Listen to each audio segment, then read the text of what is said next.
are many people who have the limitations in their minds, who have lost that fire in their eyes. You aren't given any breaks in life. You make them for yourself. We are all being tested in life. And how you face that test determines the rest of your life. There's a lot of times where I don't know how I'm gonna move forward, but I ask myself one question: can you take another step? And that answer is always yes. Wherever focus goes, energy flows. So why don't we tap into that power now for your business and life? The part of beginning to get unstuck, you've got to decide that the behavior pattern that you have adopted doesn't work for you. You've got to change your strategies, and changing your strategy means reinventing your life, recreating you, and you have the power to do that. You want to take responsibility for your life. You can decide that you're going to change, that you're not going to be a wimp. I got me here, I can get me out of this, and I'm getting out. It's not easy reaching your dreams. It's not easy to achieve a happy and fulfilled life. It's not easy getting up every day, fighting, going through the daily struggles, getting rejected constantly, getting laughed at all the time, going through trials and tribulations, facing the pain of defeat over and over again. It is not easy, but if you do it, it is worth it. See, when people ask you, say, how you doing? Even if you're having some difficult times, say, I'm blessed and highly favored. Because anytime you wake up and you don't have a white chalk outline around your body, it's a great day. You got to tell yourself that no matter what gets in my way, I'm going to keep going. I'm going to keep moving. I'm going to keep winning. I'm going to keep surviving. It's everything that you want, because you went through that pain of that journey. It felt like he wanted to just knock you down and say, you know what? You can't do it. Understand that it's going to be trials and tribulation. That we'll have storms, but they will have sunshine after the rain. But that depends on you and how bad do you truly want it. Nothing in life will hold you back if you trust in yourself and you trust in the process. And at the end of this race, guys, you're going to be more capable. Through that effort, builds the character, the person you want to be at the end. Accept that. And so I say to you, it's possible you can live your dream. If it's becoming a diamond, if it's having more, it's achieving more, it's possible you can live your dream. It's necessary that you have a plan of action, that you're resilient, that you stick to, that you have the vision and never give it up, that you become creative and relentless and keep on coming back again and again and again, and that it's you that you got to take personal responsibility to make it happen. And when life knocks you down, jump back up and say, it's not over until I win.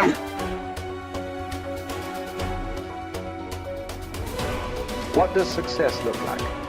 What does it take? A human being has come with such open sense of possibilities. Those who are committed to being successful with whatever they're doing, one important aspect of their life is, that is what gets you across so many lines in our life, so many barriers in our life.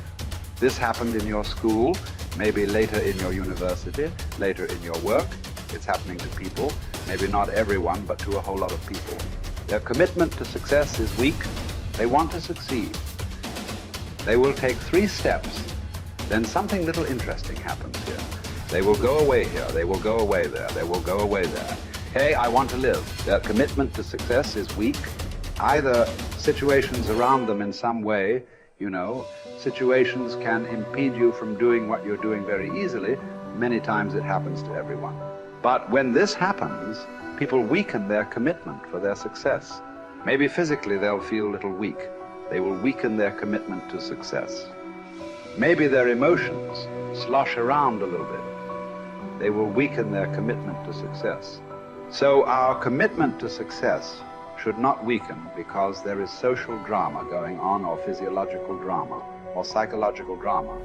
Whatever happens, your commitment to success should not weaken. That is what gets you across so many lines in our life, so many barriers in our life. So what does success look like? What does it take? Those who have been very successful, either in music, sport, art, business, spiritual process, doesn't matter what. Those people never know when they ate, when they slept, when they got afternoon rest. I have not seen such a thing in my life. So those who are committed to being successful with whatever they're doing, one important aspect of their life is they're not settling down where it's very comfortable. Because comfort will happen when they lower you to a very, very comfortable. Have you seen how comfortable they are? Once they're dead, if you throw them there also, they're comfortable. If you lower them, they're comfortable. Right now, it's about ensuring that there is profoundness of experience and there is impactfulness of activity. Because if they had given you a limitless amount of time, you could do all those things, nothing wrong. I'm not against it. But they gave you such a little time with such tremendous potential of being human. That's the problem.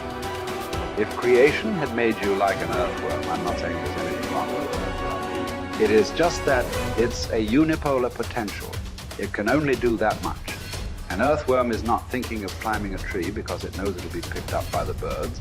It never has such aspirations. It just wants to recycle the earth. You know, it is beneficial to so many other lives, including us, but its objective is very clear: to eat and to reproduce and to die. Very clear objective. That purpose to fulfill, he strives. I don't think he sleeps in the afternoon. I don't think so, because many afternoons I've seen earthworms. They were all vigorously active, but a human being came with too many potentials. Because of that, it needs a certain level of striving for a human being to forget about the world, to consider yourself successful. If your idea of success is you're doing little better than your neighbor, I call that sickness. That is not success. You are happy that your neighbor is worse than you. Is this sickness or success? It is sickness. But in some way, you feel fulfilled with what you're doing. Let's consider that as success for now. It doesn't matter whether you're better than somebody or worse than somebody. That question should not even come up in your mind. But in some way, you feel you're using yourself fully, and there's a certain sense of fulfillment in your activity. Well, if you're capable of just closing your eyes and simply sitting without any activity, that's fantastic. But you cannot do that. You cannot do that right now. In the states that you are, you can't simply close your eyes and become still. Instead of being busy, you will become preoccupied. That doesn't mean you're improving, that means you're regressing in some way. The problem about this success is people always making judgments. I did this, I did that, maybe this didn't work, maybe this is a mistake, that's a mistake. There's no such thing in life. See, at one time you were a monkey, all right. Hey, this is not me, this is that Englishman, you know. Charles Darwin said you were all monkeys. At one time you were a monkey just a brief while ago. Was it a mistake that you committed? That you were a monkey? Or was it just a certain stage of evolution? Was it a mistake or was it just a certain stage of evolution? Similarly, since you were born, because as a human being, you're born largely unformed, unlike other creatures. Other creatures, if their food is taken care of, they know what to do with their life. Because human being has come with such open sense of possibilities. You come unformed. You don't come fixed. You have to fix yourself. Different people throw different types of balls at you. From all over, your parents, your teachers, the school, the neighbors, and society and the world throws all kinds of things at you. To gather all this muck and make something worthwhile out of yourself is your business. That's your success. It doesn't matter whether somebody thinks you're worthwhile or not. You feel you are a worthwhile life. Good enough for now. World may not recognize. It doesn't matter. But you know you are worthwhile.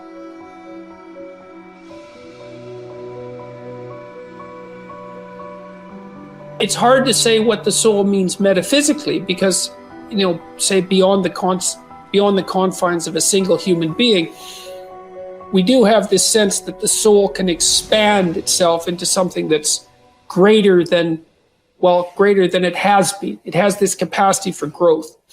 And we do have the sense that the soul can expand itself to the point where it's enlightened, for lack of a better word, that it's working as efficiently as possible to transform everything that's unnecessarily painful and malevolent about the world into what's positive and good. And that it does that as a consequence of confronting the world with courage and truth. And I think that's right.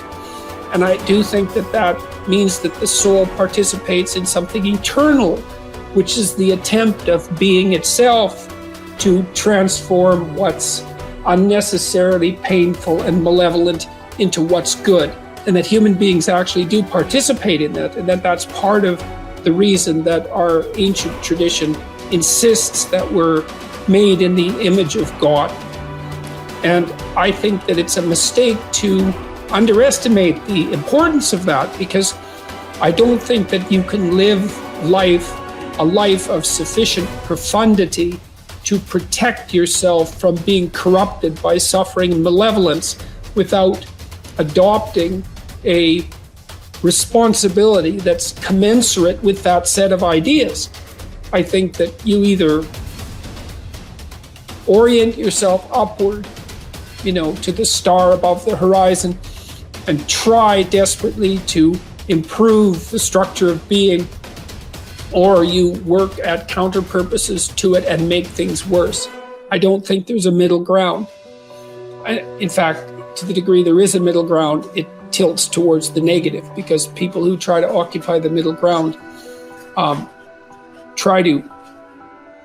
generally try to accrue the benefit, let's say, without adopting any of the risk. And that's not acceptable, not helpful. So that's a soul to me.